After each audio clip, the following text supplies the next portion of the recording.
No trust. That's what one Iranian official tells our Fred Pleitgen about talks with the U.S. President Trump's hopes of a breakthrough with Iran in danger, as the Iranians aren't even happy with his chief negotiator, Steve Witkoff. Fred Pleitgen is out front in Tehran. Death to America and death to Israel chants at Friday prayers in Tehran. The prayer leader laying into the Trump administration as the U.S.-Iran nuclear talks hang in the balance. Iran's leadership is telling the United States that they want a nuclear agreement, but they're also not afraid of a confrontation if the talks fail. Tehran not happy with both President Trump and his chief negotiator, Steve Witkoff, after Witkoff said the U.S. wouldn't allow Iran to continue enriching uranium as part of any deal. No way, there is no trust, this member of the elite Revolutionary Guard Corps tells me. They failed their previous tests towards the Iranian nation. However, we have initiated the talks to prove our intention is not war. We want the enrichment for medical and other purposes. The negotiations are unilateral, this woman says. Trump is trying to show his power, but it is our right to have nuclear capabilities. Iran has consistently said its nuclear program is purely civilian in nature, and Tehran insists on keeping its uranium enrichment capabilities. Iran's foreign minister acknowledging the talks are complicated. We stressed the positions and principles of the Islamic Republic of Iran regarding the negotiations, he says. Our positions are completely clear and we insist on them. I think the American side now has a better and more clear picture of our position. President Trump is threatening even tougher measures against Iran if the talks fail. And American officials tell CNN intelligence suggests Israel is preparing for strikes against targets in Iran. Iranians we spoke to vowing a tough response if that happens. The United States knows better what will happen, he says. If things get serious, there will not be a country named Israel on earth. But for now, both sides say they're gearing up for the next round of talks, trying to forge a new nuclear deal. You know, Erica, of course, the U.S. saying that progress continues to be made, but there is still work to be done. Of course, for the Iranians, that main sticking point remains uranium enrichment. That is something where they say it is their right, and they're not going to walk back from that. Erica? Fred, appreciate the reporting tonight. Thank you. Growing skepticism today after a fifth round of indirect nuclear talks with the United States and Iran in Rome. The U.S. insists Iran dismantle its uranium enrichment program, a crucial element to the manufacturing of nuclear weapons, while Iranian officials say that's a red line. CNN's Fred Pleitgen is in Iran's capital, Tehran. Fred, what's the mood there? Hi there, Phil. Well, there is certainly a lot of skepticism here on the ground. At the same time, the Iranians are saying these talks are continuing, and as long as they continue, there is a chance for a positive outcome. But you're absolutely right. The Iranians today, after those talks, and this comes in the form of the foreign minister, who's also the lead negotiator for the Iranians, he came out and he said that the talks were very professional, as he put it. But it seems as though what was achieved, as far as the Iranians are concerned, is they say that the U.S. now better understands Iran's position than they did before. Now, it doesn't really sound like a lot of progress on the face of it.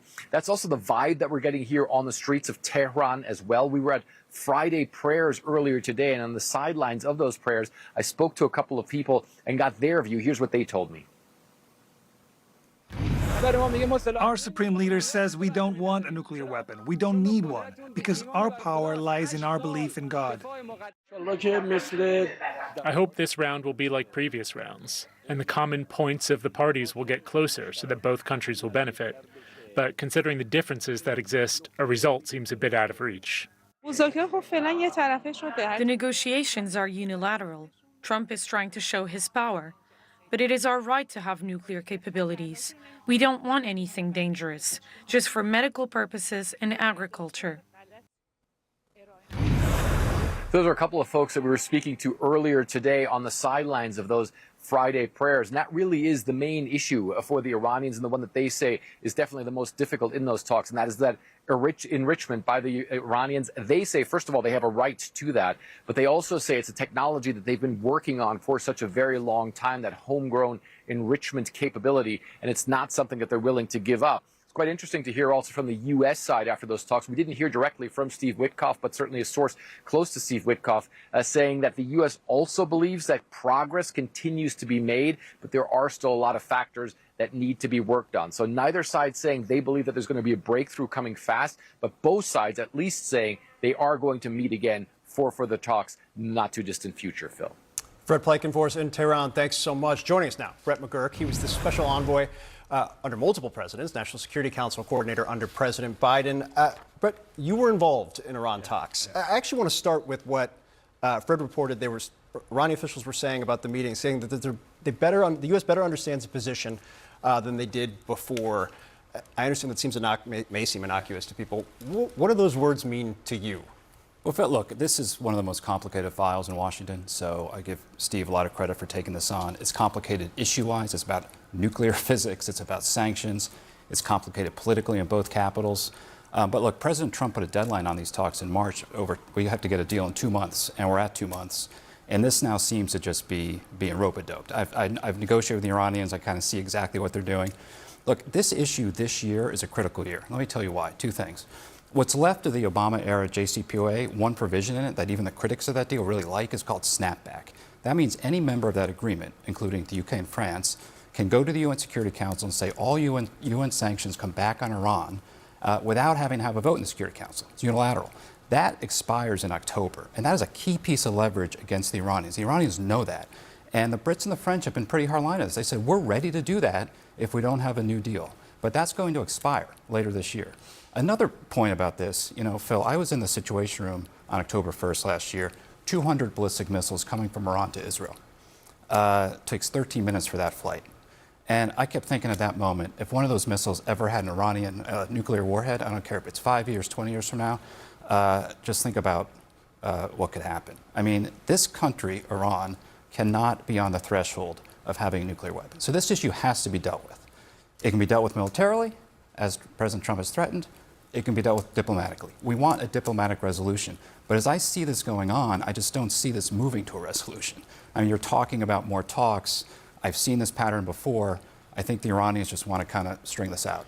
But if the key kind of leverage point is the October snapback provisions from other JCPOA signatories, presumably that's kind of the window here. I know the president put a 2-month time limit on it. Is that kind of the reality? Like, we're going to go up to rope-a-dope until October, and then someone's going to make decisions? This year is a critical issue. This coming months. I mean, snapback expires in October, but to really implement it, the Europeans would have to move later this summer. So the coming months are really critical here. I thought that deadline Trump put on back in March was right. Increasing sanctions pressure is right, although Iran is continuing to export significant amounts of oil. And military pressure. You have to have a credible military threat in the region to really put teeth on this. And also, the reason I was confident this year to actually get a pretty good deal, Iran is in the weakest position it has been in decades. The Israelis took out all of their strategic air defense back in October. Iran economically is in deep distress. It's lost Hezbollah, its main proxies around the region. So like everything's lined up here for a deal. But the Iranians are very good at just stringing things out. Let's meet today in Rome for 2 hours. Let's meet again in 2 weeks in Oman. And before you know it, you just kind of run out of time. Can I ask you, what you flash back to, which, by the way, people may not remember that because it went miraculously so well. Not miraculously. There was a reason why it went well. I know you're deeply involved in that. The U.S.-Israel relationship right now, there's a lot of reporting out about potential attacks, the relationship between Prime Minister Netanyahu and President Trump. Sources telling CNN U.S. Envoy Steve Witkoff was set to meet with Ron Dermer, confidant of Prime Minister Netanyahu, on the sidelines of these talks in Rome. Where does that relationship sit right now? I think it's pretty solid. There's always tension in the relationship. I think it's pretty solid. But look, Israel is concerned about a deal that doesn't really take care of the problem. They're concerned about an interim deal that kind of kicks the can and then snapback expires. And so that's where you get a lot of this tension. Look, I think it's very good. Ron Dermer and David Barnea, the director of Mossad, someone I know very well, was also in Rome talking to Steve on the sidelines of these talks. I think that's good. End of the day, President Trump has a lot of power here because he's got political force in Washington to do a deal. There's only Bibi has limited maneuvering room with Trump. But you have to get a good deal. And I think to get a good deal on these issues, you know, everyone talks about enrichment. It's not just the enrichment program. It is, since Trump left the JCPOA in 2018, Iran has installed or produced new generations of centrifuges. You have to take care of the centrifuges, the stockpiles of highly enriched uranium. It is a very, very complicated set of issues. It takes weeks and months to negotiate, of constant negotiations. So I'm a little concerned here we're being strung along. And I think you got to put some teeth on this. Every negotiation has to have a deadline. And Trump said 2 months ago, it'll be 2 months. We're at that point. So we're now at the point where this can just get rope-a-doped. And I think you got to put a little teeth in here or we're not going to get a deal.